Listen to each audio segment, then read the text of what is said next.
வணக்கம். நாய்கள் நன்றியுள்ளவை, அன்பானவை, சிறந்த காவலன். இருக்கட்டும், இவையெல்லாம் ஒருபுறம். எல்லாவற்றிலும் நன்மைகள், தீமைகள் இவை இரண்டுமே உள்ளது. தெருநாய்களை தயவு செய்து ஆதரிக்காதீர்கள். நோயுள்ள ஒரு நாயால் 1000 பேர் பாதிப்புக்குள்ளாக நேரிடும். உங்களின் வீடுகளில் வைத்து முறையாக பராமரித்து வளருங்கள். அதேவேளை அப்பார்ட்மெண்ட்டில் இருப்பவர்கள் தயவு செய்து வளர்க்காதீர்கள். உங்களின் விருப்பம், அவைகளுடைய தாக்கங்களை நீங்கள் ஏற்றுக்கொள்ளுங்கள். மற்றவர்களுக்கு என்ன விதியா? நாங்கள் இருப்பது ஒரு மிகப்பெரிய பில்டரின் அப்பார்ட்மெண்ட்டில். இங்கே தெருநாய்கள் அதிகம்.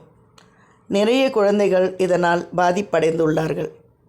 நான் பலமுறை அதன் நிர்வாகத்திடம் பேசியிருக்கிறேன். அவர்கள் சொல்வது, நாங்கள் என்ன செய்வது, ப்ளூ கிராஸ் நிறுவனத்திடம் சொல்லி பிடித்து கொண்டு செல்ல சொல்கிறோம். ஆனால் இங்கே வசிப்பவர்கள் பலரும் எதிர்ப்பு தெரிவிக்கின்றனர். அதனால் ஊசி போட்டு கொண்டு வந்து விட்டுவிடுகிறோம் என்றார்கள். அது உண்மைதான். டாக் லவர்ஸ் எல்லோரும் சேர்ந்து ஒரு இடம் வாங்கி அவற்றையெல்லாம் அங்கு வைத்து பராமரிக்கட்டும். ஊசி போட்டு விட்டால் போதுமா? மீண்டும் மற்ற நாய்களுடன் சேரும்போது வியாதி தொற்றிக்கொள்ளாதா? இதனால் உயிரிழந்த குடும்பங்களுக்கெல்லாம் இவர்கள் பதில் சொல்வார்களா? தனியிடம் கொடுத்து வசதியோடு பராமரிப்பவர்கள் வைத்து இருக்கட்டும். பல 1000 பேர் இருக்கும் இடத்தில் இது எதற்கு? ஒன்று செய்யுங்கள்.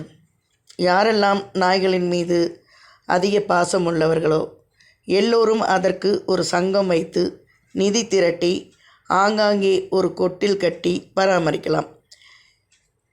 இவர்கள் எல்லாம் செய்கின்ற காரியத்தால் வருடம் ஏற்படும் உயிர் பலி எத்தனை என்று தெரியுமா?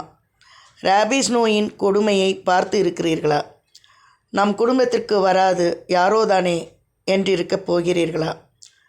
இழப்பு நமக்கில்லை என்ற நினைவா?